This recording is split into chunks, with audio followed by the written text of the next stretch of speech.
Bonjour à tous et bienvenue sur boursicoté.com pour cette nouvelle analyse technique du CAC 40 en clôture avec une séance qui a vraiment été dans la lignée du mouvement de cette semaine. Donc les 5 bougies ont testé ici la résistance oblique qui définit ici une configuration moyen terme de triangle symétrique et qui avait pris sa forme ici suite à la belle dynamique haussière que nous avions eue ici qui s'était terminée au début du mois de juin avec ce point haut significatif sur la zone des 5213 points.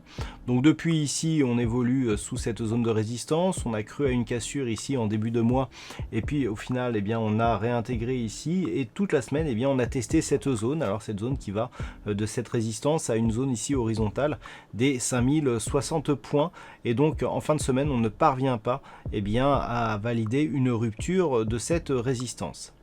Du point de vue des indicateurs techniques, on reste relativement neutre ici sur les histogrammes du MACD avec une légère prédominance plutôt haussière et le RSI quant à lui reste neutre et très proche de sa zone 50. Les volumes sont dans la moyenne et très comparables à ceux que nous avons eu hier, donc on est vraiment dans la continuité. Alors cette configuration elle est vraiment dans la lignée de ce que l'on a eu depuis toute cette semaine.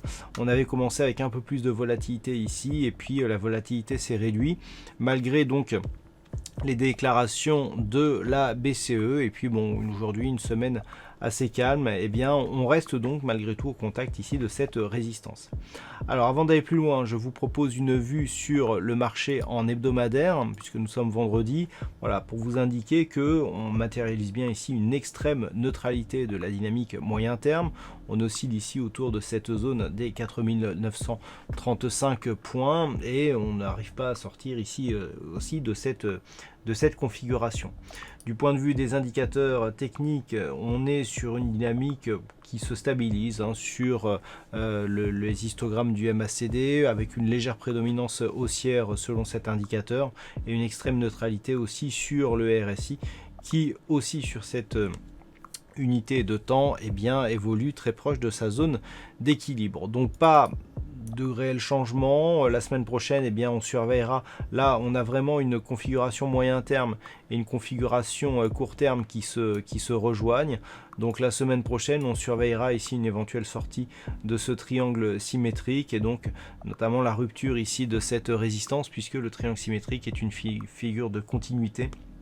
Donc à partir du moment où on est rentré dans cette configuration suite à un mouvement haussier, la probabilité va vers une sortie haussière.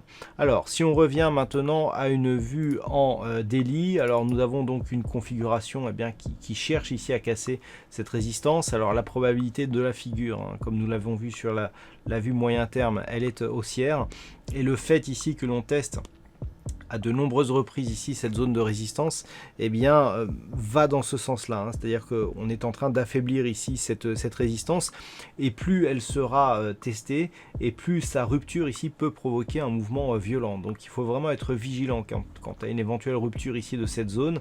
Alors on le voit ici qu'on est vraiment dans l'épaisseur du trait, donc pour la semaine prochaine entre 5040 et 5060 points, si on parvient ici à s'affranchir de cette zone, et pourquoi pas avec le week-end on peut avoir un fort décalage à l'ouverture. Si on ouvre lundi avec un gap, le signal pourrait être assez fort et donc poursuivre en direction ici des 5120 puis un objectif à terme donc sur les 5213 points. Si on reste ici à l'intérieur de cette zone 4935, 5040, neutralisation totale de la dynamique, petit biais baissier ici sur la zone des 4935 points avec une grosse conviction baissière qui pourrait donc provoquer une accélération du mouvement si on venait à casser ici cette zone de support, donc entre 4880 et 4890 points la semaine prochaine. Voilà donc ce que l'on peut dire sur cette configuration technique, tant vraiment la situation est comparable aux analyses précédentes. Alors d'un point de vue statistique, nous avons des probabilités qui sont assez comparables à hier. assez partagé donc pour les prochains jours. Donc il semblerait que pour lundi, ce soit assez fortement orienté pour une probabilité haussière, hein, puisque pour la séance de lundi, on a 86% de probabilité haussière à partir du niveau d'ouverture. C'est relativement fort, mais on a assez peu de conviction. Donc bon, c'est à modérer quand même cette statistique. Et par contre, ça s'équilibre totalement pour les jours suivants. Voilà donc ce que l'on peut dire sur cette analyse technique du CAC 40. Passez un bon week-end, on se retrouve dès la semaine prochaine pour d'autres analyses techniques, toujours sur le site boursicoté.com.